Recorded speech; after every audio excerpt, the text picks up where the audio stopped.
Amen. Restez debout, nous voulons recevoir la parole de Dieu ce matin.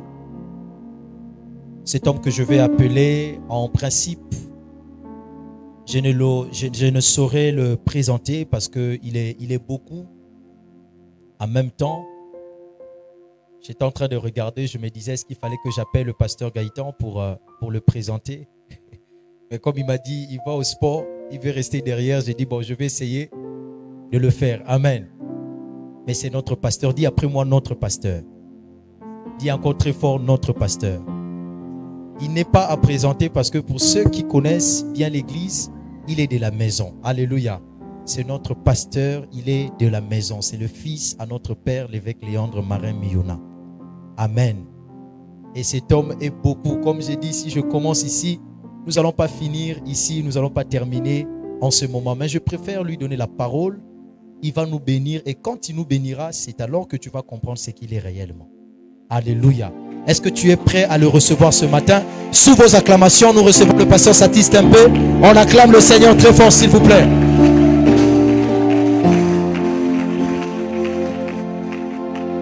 Amen. Est-ce que tu peux royalement acclamer Jésus?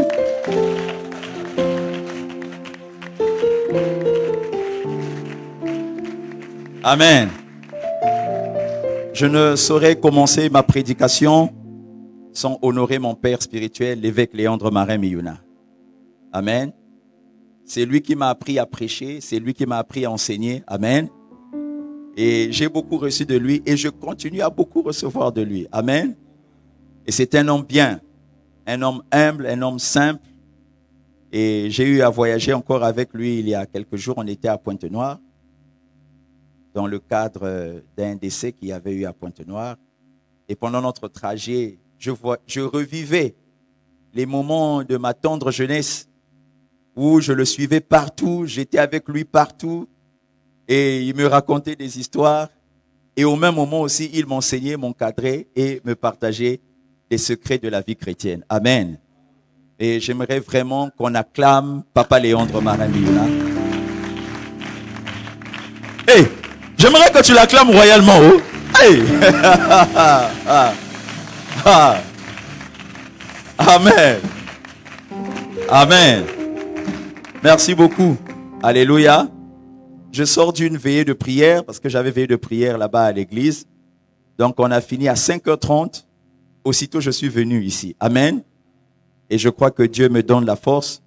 Je vais partager un message simple mais concis et qui nous concerne vraiment par rapport à l'heure actuelle et par rapport au thème que nous partageons pendant ces moments. Amen. Merci. Si tu peux t'asseoir, si tu as une place, tu peux t'asseoir Jésus-ment, tout en écrasant tes ennemis. Amen. Oh, donne-moi un bon amen, s'il te plaît. Ton amen me dérange. Donne-moi un amen plus fort.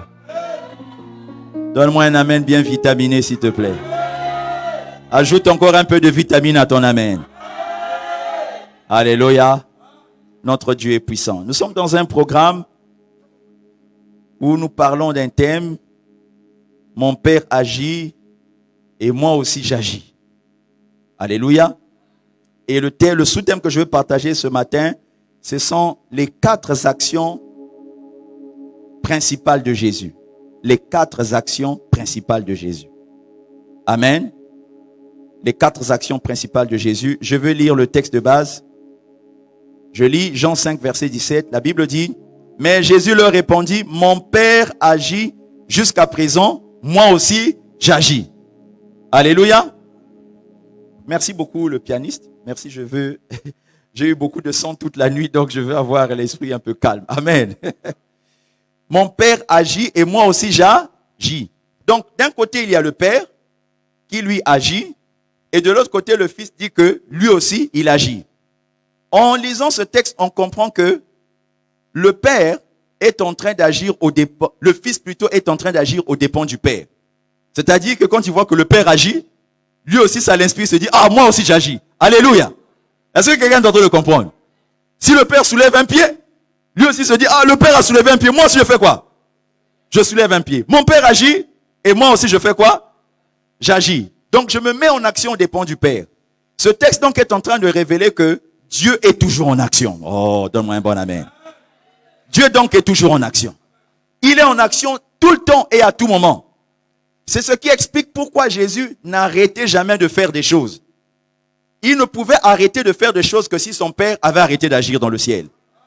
Mais comme le Père qui est au ciel, la Bible dit qu'il ne sommeille ni ne dort. Aïe, aïe, aïe. Comme il ne dort pas, il ne sommeille pas. Ça veut dire qu'il fait quoi? Il agit à tout moment. Lui aussi, il est obligé d'agir. Alléluia. Et à un tel point que même quand il est monté au ciel, il devait se reposer de ses œuvres. Il devait peut-être se reposer de ce qu'il a fait à la croix pour se dire, j'ai tellement souffert, je me repose un peu maintenant. Mais non. La Bible dit qu'il est assis à la droite du Père et il intercède pour nous jour et là encore, il fait quoi? Il agit. Oh, donne-moi un bon amen. Donc, ça veut dire que, bien aimé, ceux qui sont là-haut dans les cieux, ils agissent à tout moment. Le Père agit, et le Fils agit aux dépens du Père, et les anges agissent aux dépens du Fils. Est-ce que quelqu'un est en train de comprendre? Et après, le Saint-Esprit, lui, à son tour, quand il a vu que Jésus est monté, et qu'il est assis à la droite du Père, agissant, pour intercéder pour nous jour et nuit. Vous savez que le Saint-Esprit n'est pas descendu le jour où Jésus est monté. Donc, le Saint-Esprit était encore là-bas au ciel. Et il observe que, mais lui, il était sur la terre, il vient d'arriver ici, là. Et il ne se repose pas, il agit encore. À moi aussi, je dois trouver quelque chose à faire. Maintenant, il a cherché à voir les annales du ciel. Qu'est-ce qu'on dit de lui? Il s'est rendu compte que Jésus, avant de monter, a dit, je vous enverrai le Saint-Esprit. Oh. Il a donc compris que c'est mon temps de descendre et d'aller agir là-bas sur terre. Et c'est comme ça que le Saint-Esprit est descendu ici-bas pour agir. J'aimerais te dire que le Saint-Esprit n'est pas venu passer des vacances sur terre, il est venu agir. Est-ce que quelqu'un est en train de comprendre? Et donc, quand le Saint-Esprit arrive, il a retenu une chose du ciel. C'est que le Père agit, le Fils agit, lui-même il doit agir. Et il s'est dit maintenant, ceux-là qui sont les disciples de Jésus, qu'est-ce qu'il faut faire? Je dois aussi les conduire à agir. C'est pourquoi le jour de la Pentecôte, il descend sur eux, il les remue et il commence à les faire agir. Il commence à les faire agir. Il commence à les faire agir. Il commence à les faire agir. Il commence à les faire agir. Aussitôt qu'ils sont remplis de lui, ils descendent, ils sautent dans les rues. Et ils commencent à prêcher l'évangile partout. Eux aussi, ils commencent à faire quoi? Ils commencent à agir. Dis avec moi, il y a de l'action dans l'air. Il y a de l'action dans l'air. C'est pourquoi un évangéliste comme Renard Banquet, il a dit une chose qui est formidable. Et ça, depuis longtemps, moi je l'avais accroché là-bas à l'église. Il a dit, Dieu ne s'assoit jamais avec ceux qui veulent s'asseoir. Il agit toujours avec ceux qui veulent agir. Et il travaille toujours avec ceux qui prennent la décision de travailler. Si tu attends que Dieu te dise agis, tu attendras longtemps. Parce que l'organisation du royaume des cieux fait telle que là-bas le Père agit, le Fils agit, le Saint-Esprit agit. Donc toi tu es conduit à agir. Et Dieu, quand il a créé même les éléments, tous les éléments de la terre sont toujours en action. Ils agissent. Les plantes agissent. Les fourmis agissent. Les lions agissent. Amen, les étoiles agissent. Et tu ne réponds pas avec moi, c'est une chanson que je donne, elle est prophétique. Les étoiles agissent. Les plantes, les mangues, les étoiles, la terre aussi, la mer aussi. Tout agit. Tout est en mouvement. Tout est en mouvement. Est-ce que tu comprends ça? Tout est en action. Et même toi, quand tu décides toi de te reposer, tu dis la nuit je dors. Laisse-moi te dire à l'intérieur de toi, les anticorps commencent à agir. Les éléments du corps commencent à agir. Soit pour te faire grandir, soit pour te développer, soit pour t'entretenir. Il y a toujours de l'action, il y a quelque chose qui est toujours en mouvement. C'est pourquoi, le jour où Dieu va cesser d'agir, ce sera l'arrêt aussi de l'humanité tout entière. Est-ce que tu es en train de comprendre cela? Si Dieu décide de ne plus agir, ça veut dire que c'est la fin de toutes choses aussi le même jour. Parce que ce qui te maintient toi, et ce qui me maintient moi, c'est l'action du Père, c'est la manifestation de la croix de Jésus, et la mobilisation de la puissance du Saint-Esprit. C'est pourquoi dès le commencement, les trois ont toujours été en action. Le Père, il a agi en comment? En ayant la pensée de restaurer la terre. N'est-ce pas? Le Fils qui est la parole a parlé, que la terre soit.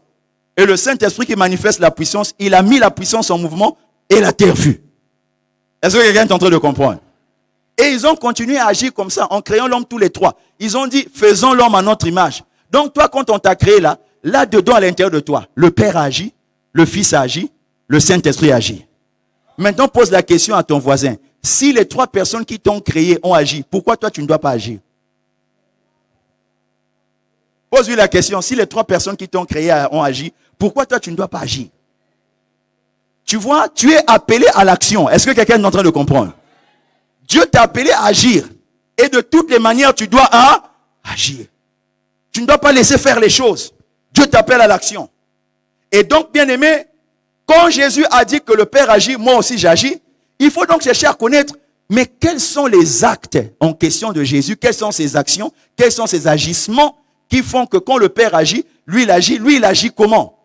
Et ça doit t'inspirer pour te dire que la manière dont Jésus agit là, c'est ce que moi je dois faire. C'est de la même manière que je dois agir. Est-ce que quelqu'un est en train de comprendre? Le Père agit. Moi aussi j'agis. À quel moment il a dit ça? Il venait de guérir quelqu'un autour de la piscine de Bethsaïda. Amen. Après la guérison, il est pour lui parti. Et la personne a pris son lit, s'est levé et est parti. C'était un jour de sabbat.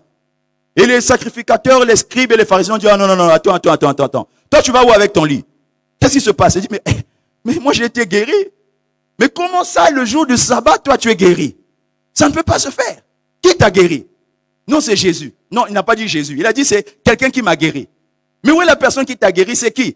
Il a dit, je ne sais même pas celui qui m'a guéri, c'est qui? Il m'a seulement dit, prends ton lit et marche. Et moi, j'ai pris mon lit, je suis parti. Donc, depuis ce jour-là, on était en train de chercher qui l'avait guéri le jour du sabbat. C'est comme ça que, bien aimé, Jésus retrouve cet homme-là au temple. Quand il le voit, dit la Bible dans le texte, il s'approche et lui, il dit, mon gars, en tout cas, je t'encourage, maintenant que tu es guéri, faut pas marcher dans le péché. Il faut marcher dans la droiture. C'est écrit dans la Bible, tout ce que je dis. Il faut pas marcher dans le péché, il faut marcher dans la droiture, il faut faire ce qui est juste. C'est là où il se rend compte, mais pourquoi tu me parles comme ça? Il dit, mais c'est moi qui t'avais guéri. C'était donc toi, Jésus. Parce qu'on m'a posé la question de savoir qui m'avait guéri. C'était toi. Alors, c'est comme ça que, bien aimé, il va s'en aller et informer les gens pour leur dire que, en fait, vous cherchez à savoir qui m'avait guéri, non? C'est Jésus qui m'a guéri. Et la Bible dit que, à partir de ce moment, on cherchait à le faire mourir. Et on est venu dire à Jésus, Jésus, on cherche à te faire mourir. Il a dit, pourquoi on veut me faire mourir? Il dit, parce qu'on te reproche de guérir quelqu'un le jour du sabbat. Et c'est là qu'il a répondu, moi ça ne me fait pas peur. Et il leur a dit, vous savez pourquoi moi je guéris les gens du sabbat, les jours du sabbat, les gens le jour du sabbat? Ils ont dit, non, il dit, c'est tout simplement parce que mon Père agit et moi aussi j'agis. En d'autres termes, il a voulu dire que le sabbat ne peut pas m'arrêter d'agir.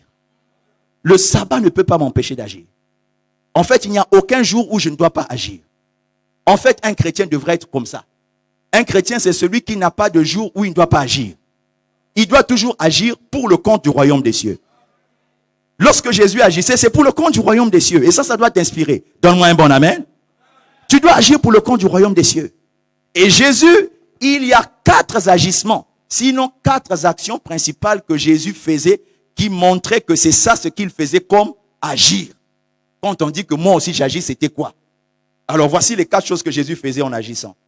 Essentiellement, tous les jours, Jésus, quand il agissait, à quoi consistaient ses actions, à quoi consistaient ses agissements. Et ça, c'est ça ce que tu dois faire, ça doit t'inspirer. Parce que Jésus est ton modèle. Jésus est notre modèle. C'est lui que nous devons suivre. Alléluia.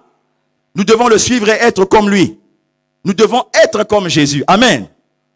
Et il est venu sur terre pour nous inspirer le modèle du royaume de Dieu.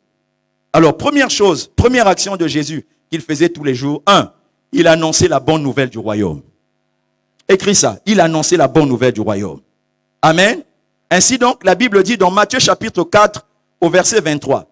Jésus parcourait, Matthieu 4 verset 23, Jésus parcourait toute la Galilée enseignant dans les synagogues, prêchant la bonne nouvelle du royaume et guérissant toute maladie et toute infirmité parmi le peuple. Donne-moi un bon amen. Donc Jésus lui-même, il allait partout annoncer la bonne nouvelle du royaume. C'était son action principale. Quand il disait que le Père agit, moi aussi j'agis, c'est pour dire que le Père agit de façon qui me donne la force pour gagner les âmes et moi je me mets sur le terrain pour le faire. Donne-moi un bon amen. Et donc il allait partout annoncer la bonne nouvelle. Écoute-moi très bien. Si Jésus, lui, que tu es en train de suivre, qui est ton Seigneur, ton roi, il allait partout annoncer la bonne nouvelle. ça veut dire que toi aussi, tu es appelé à agir en annonçant la bonne nouvelle partout. Est-ce que tu es en train d'entendre ça? La Bible dit ceci dans le livre de Matthieu 28, verset 19. Jésus a dit, allez, faites de toutes les nations des disciples, les baptisant au nom du Père, du Fils et du Saint-Esprit. Ça veut dire que là, il nous donne une recommandation d'une action principale qu'on doit faire. Que pendant que le Père agit, nous sur terre, comment nous devons agir? C'est d'aller annoncer la bonne nouvelle, d'aller gagner les âmes, d'aller partager la bonne nouvelle du royaume.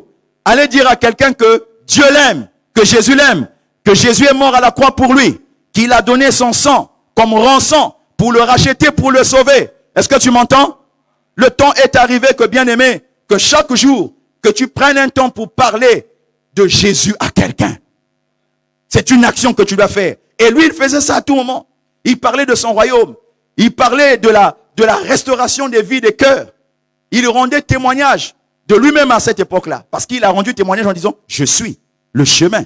Je suis la vérité. Parce qu'il n'y avait personne pour rendre témoignage à sa place, pour dire que le chemin c'est lui, la vérité c'est lui. Comme il est Dieu, il a assumé sa responsabilité. Il s'est présenté à nous, il a dit, c'est moi, je suis le chemin. Je suis la vérité et la vie. Toi maintenant, comme action que tu dois faire, tu dois aller dire aux gens que Jésus est le chemin, Jésus est la vérité, Jésus est la vie, il est le sauveur, il est le Messie, il restaure, il change des vies, il apporte la victoire. C'est ta responsabilité. Est-ce que quelqu'un est en train de comprendre ça? L'apôtre Paul a dit dans 1 Corinthiens chapitre 9, verset 16, « Si j'annonce l'évangile, ce n'est pas pour moi un sujet de gloire, car la nécessité m'en est imposée, et malheur à moi si je n'annonce pas l'évangile. » Malheur à toi si tu n'annonces pas l'évangile, parce que le Seigneur t'appelle à ça. La vie de beaucoup de chrétiens s'est résumée à rechercher les voyages, les mariages, le travail et toutes les autres choses que nous connaissons. La liste est longue. Alléluia. Mais ces choses-là ne constituent que le reste. Il a dit, cherchez premièrement le royaume des cieux. Alléluia. Matthieu 6, verset 33. Cherchez premièrement le royaume des cieux et tout le reste vous sera donné. Donc quand tu fais ce qui est en premier concernant le royaume des cieux, comme annoncer la bonne nouvelle, tout le reste te sera donné. Le mariage te sera donné. Le travail te sera donné. Est-ce que je parle à quelqu'un ici? Écoute-moi bien. La morgue municipale de Brazzaville, qui est là juste à côté, en moyenne, par jour, ils enterrent 20 personnes, en moyenne. 20 personnes par jour. Et ils font les enterrements pendant 6 jours. 20 multiplié par 6, ça fait combien? 120. Ça veut dire qu'ils enterrent en moyenne 120 personnes par semaine. 120 multiplié par 4 semaines du mois, ça fait 480. 480 le mois, multiplié par 12, ça fait combien? Vous qui calculez souvent, 480. Quelqu'un peut calculer? 480. 480 multiplié par 12. Je suis obligé de prendre ma calculatrice, je vais calculer. 480 multiplié par 12. Ça fait 5760 personnes que la morgue municipale de Brazzaville enterre chaque année. Et ça, c'est seulement cette morgue. Si tu ajoutes la morgue de Talangaï et la morgue de Makelekele, alors on est à combien? On peut être peut-être à 10 000 personnes qui sont enterrées par année. Et la question, c'est parmi les 10 000 personnes, combien meurent avec Jésus? Et toi et moi, on est là, on cherche que les mariages, le travail et tout. Les gens sont en train de mourir sans Jésus. C'est pourquoi Jésus avait compris que son action principale, c'était de sauver les âmes, pour qu'ils n'aillent pas en enfer. C'est une bataille qui est engagée entre le ciel et le royaume des ténèbres. Ça veut dire qu'il y a peut-être quelqu'un qui est mort sans connaître Jésus parce que toi et moi, nous ne sommes pas partis annoncer l'évangile à cette personne et que cette personne n'a pas accepté Jésus. Dis avec moi, quel choc. Alléluia. C'est pourquoi, bien aimé, la première action, c'est d'aller annoncer la bonne nouvelle. Dis avec moi, je vais m'élever. Comme mon Père agit. Moi aussi, je vais agir pour aller annoncer la bonne nouvelle. Comme Jésus a annoncé la bonne nouvelle. Moi aussi, je vais me lever pour réduire le nombre de décès à la morgue, pour empêcher le nombre de personnes qui doivent aller en enfer. Je vais aller annoncer l'évangile. Et voici ce que l'apôtre Paul dit encore dans Romains. Romains chapitre 10, versets 14 à 15. Il dit là-dedans, comment donc ces gens-là qui sont morts sans Jésus, comment donc invoqueront-ils celui en qui ils n'ont pas cru? Et comment croiront-ils en celui dont ils n'ont pas entendu parler? Et comment entendront-ils parler s'il n'y a personne qui prêche? S'il n'y a personne qui va leur prêcher l'évangile là dans les rues partout, comment vont-ils entendre l'évangile s'il n'y a personne qui prêche? Et comment y aura-t-il des prédicateurs s'ils ne sont pas envoyés? Selon ce qui est écrit, qu'ils sont beaux, les pieds de ceux qui annoncent la paix, de ceux qui annoncent la bonne nouvelle. Alléluia. Je vois quelqu'un avoir de jolis pieds parce qu'il va annoncer la bonne nouvelle ici. Oh, donne-moi un bon amen. Alléluia. Et un jour, quand je lisais ça, j'ai dit, ah, donc, Seigneur, est-ce que ça veut dire que si quelqu'un n'a pas de jolis pieds, c'est juste parce qu'il n'annonce pas la bonne nouvelle? C'est juste une question que je me posais, mais je n'ai jamais eu la réponse. Amen. J'attends que le Saint-Esprit me réponde. Deuxième action, bien aimé, que Jésus faisait tous les jours, c'est guérir les malades. Dis avec moi, guérir les malades. Dis encore, guérir les malades. Alléluia. La Bible dit dans Marc chapitre 3 verset 10, Marc 3 verset 10, car comme il guérissait beaucoup de gens, Jésus guérissait beaucoup de gens, comme il guérissait beaucoup de gens, tous ceux qui avaient des maladies se jetaient sur lui pour le toucher. Vous voyez, c'est grave. Comme il guérissait beaucoup de gens, et que c'était sûr qu'on dit, toi si tu es guéri, ah mais moi aussi je vais être guéri, mais je fais comment? Il y a trop de gens. Alors bien aimé, les gens se jetaient sur lui. Demain, au lieu de jeter un mouchoir, un pagne, tu vois quelqu'un qui quitte là-bas, mais c'est quoi? Il décolle là en l'air, il se jette sur Jésus. Il vient tomber sur lui là. Pourvu seulement qu'il le touche et puis après guérison. Oh, donne-moi un bon amen. Les gens se jetaient sur lui. Mon papa là est grave, hein? Jésus il est grave. Les gens se jetaient sur lui et les gens étaient guéris. Tu entends ça? Pourquoi Jésus guérissait les malades? Il a voulu démontrer que la maladie, en fait, n'est pas de Dieu. La maladie, c'est un instrument du diable. Sinon, si la maladie était de Dieu, pourquoi allait-il guérir beaucoup de gens et tous les jours? Donc ne dites pas que la maladie que j'ai là, ça vient de Dieu. Ça ne vient pas de Dieu. Moi, j'avais déjà enlevé ça de ma tête. Quand j'avais lu ça, j'ai compris que c'est faux. Il n'y a pas de maladie qui vient de Dieu. J'arrête ça. C'est fini. On n'est pas au temps de Job ou quoi. D'abord, Job lui-même, c'est Satan qui l'avait attaqué, ce n'était même pas Dieu. Amen. Il a voulu démontrer que la maladie n'est pas de Dieu. C'est pourquoi il guérissait tous les jours les malades. Sinon, il n'allait pas le faire. Sinon, il allait dire, oh, toi là, je ne te guéris pas parce que ta maladie là, ça vient de moi et mon père. Donc, reste malade comme ça là, je continue ailleurs. Mais il n'a jamais fait ça. Est-ce que quelqu'un a compris ça? Donc, tous les jours, il guérissait les malades. Un jour, quelqu'un m'a dit, c'est pas utile. J'ai entendu quelqu'un dire, après que j'ai fait la croisade, oh, c'est pas utile les guérisons là. Il y a les gens ont besoin de plus que ça. Ils ont besoin de manger, ils ont besoin du travail et tout consort. J'ai dit, mais si quelqu'un n'a pas une bonne santé, comment il va aller travailler? Il va travailler comment s'il n'est pas guéri? On va le licencier, on va le chasser du boulot. Alléluia.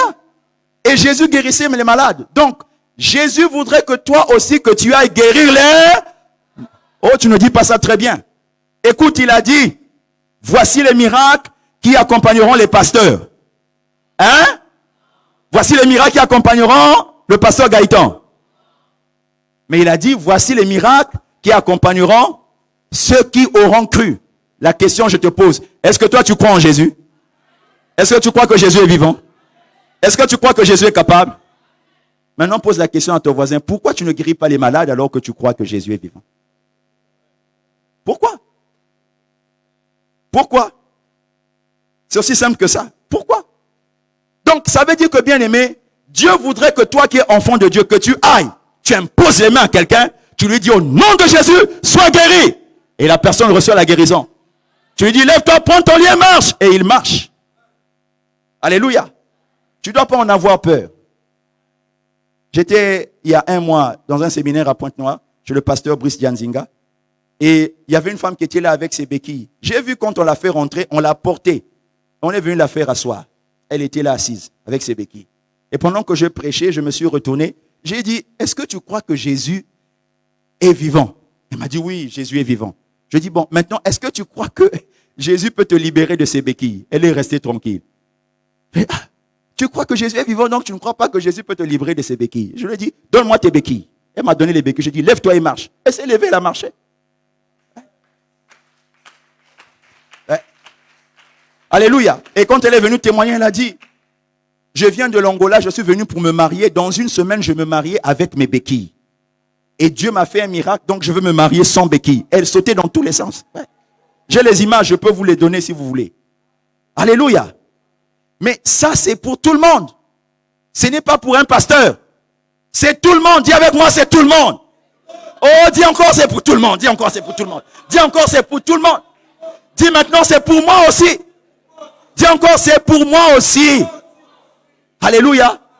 Prends ton courage à 2 mains. Va dire à quelqu'un, lève-toi, donne-moi les béquilles et marche. Et tu verras que ça va marcher. Ton père agit, toi aussi tu vas agir.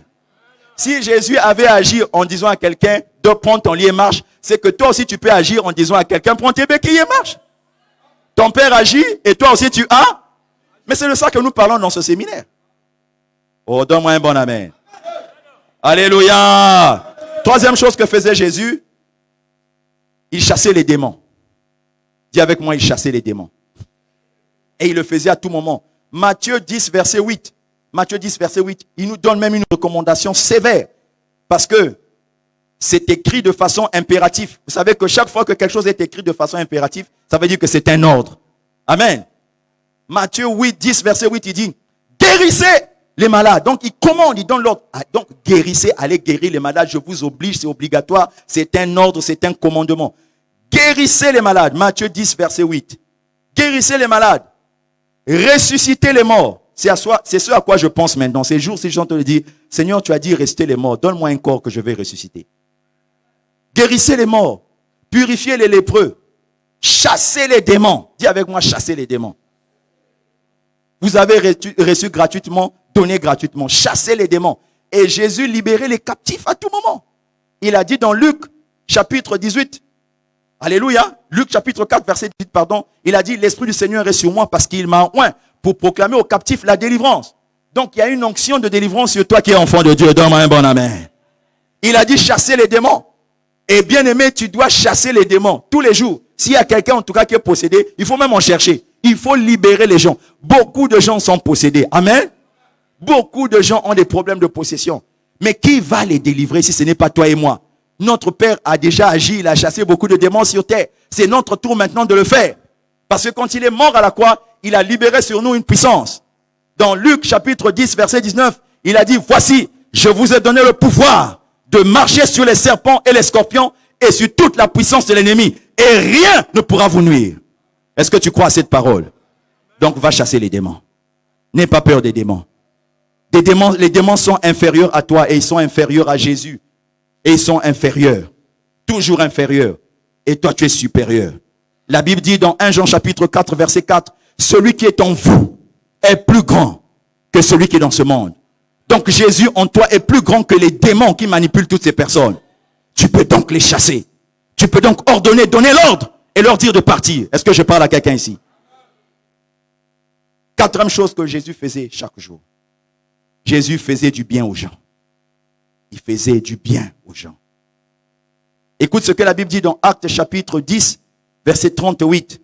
Actes chapitre 10, verset 38.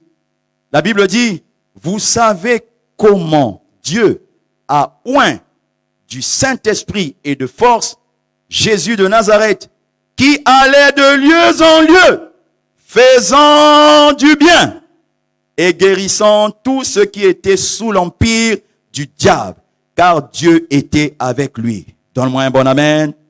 La Bible dit qu'il allait de lieu en lieu, il faisait le bien. De lieu en lieu, il faisait le bien. Et en un lieu, il a rassemblé des gens dans le désert, 5000 personnes comme ça, il les a tous nourris. Amen. Il faisait du bien aux gens. Et donc, bien aimés, nous avons la responsabilité à faire du bien aux gens. Nous devons nous occuper des démunis, des orphelins, des veuves, des estropiés, les malades, les personnes en difficulté. Amen. Nous devons faire le bien. Dieu nous appelle à ça. Et il a dit que dans les derniers temps, quand les temps seront accomplis, il y a certaines personnes qui mettra à sa gauche. Il dira qu'à ceux-là, allez-vous-en, éloignez-vous de moi. Parce que moi, lorsque j'étais nu, vous ne m'avez pas donné des habits. J'avais soif, vous ne m'avez pas donné à boire. J'étais en prison, vous ne m'avez pas visité. J'avais telle situation, vous n'avez rien fait pour moi, rien. Et il a dit que ces gens-là diront, mais à quel moment tu es venu vers nous et on n'a pas fait ça pour toi? Il a dit, chaque fois que vous ne l'avez pas fait à un de ses plus petits, c'est à moi que vous ne l'avez pas fait. Ça veut dire qu'il nous engage à aller agir dans ces actions-là. Mon bien-aimé, même ici à l'église, il faut regarder parmi tes sœurs, tes frères, qui est démuni. Toi, tu as combien de robes chez toi? Tu en portes 4, 5, d'autres même que tu ne portes plus. Il faut regarder à qui est-ce que tu peux donner ta chaussure. Bien entendu, il ne faut pas que ce soit une chaussure déjà gaspillée. Une chaussure en bon état, un vêtement en bon état. Sème ça dans la vie de ton frère, de ta sœur. Je peux te dire que chaque personne qui meurt, on l'enterre toujours avec un seul vêtement, jamais avec 5 vêtements. Donc ça veut dire que quand tu vas mourir, il y a au moins 5 ou 10 vêtements qui vont rester, sinon 50 vêtements. Alors pendant que tu es encore vivant, prends le soin de donner aussi aux autres les vêtements, les chaussures. Tu vois quelqu'un qui est en difficulté, il n'a pas le déplacement, donne-lui. Tu as 500, tu dis je n'ai que 500. Mais tu peux diviser en deux, tu lui donnes 250, toi tu gardes 250. C'est ça faire le bien. Est-ce que quelqu'un est en train de comprendre? Ton père a agi. Ton père Jésus a agi en faisant du bien. Toi aussi, tu dois faire quoi? Tu dois agir en faisant quoi? Le bien. Est-ce que tu as compris? Donc, commence à agir dans ce domaine. Commence déjà à regarder dans l'église qu'il y a des problèmes. Dans ton quartier, dans la parcelle où tu loues là. Ton voisin, est-ce qu'il est bien? Quelquefois, il lui manque à manger. Quel jour tu as déjà pris l'initiative de lui donner même un peu de riz, un bol de riz? Alors que tu sais qu'il crève là-bas. La rentrée vient d'arriver. Est-ce que tu as pensé à leur acheter même des cahiers, donner à ses enfants? C'est le bien que tu fais. Et le jour où tu seras au ciel, il te mettra à ta droite, à sa droite, et il dira, entre. Lorsque j'avais soif, tu m'avais donné à boire. Lorsque j'avais faim, tu m'avais donné à manger. Lorsque je n'avais pas de cahiers, tu m'avais donné des cahiers pour aller à l'école. Et toi, tu diras, Seigneur, quand est-ce que je l'ai fait pour toi? Il te répondra à chaque fois que tu l'as fait à un de ses plus petits, c'est à moi que tu l'as fait. Donne-moi un bon amen. Est-ce que tu peux acclamer la parole de Dieu?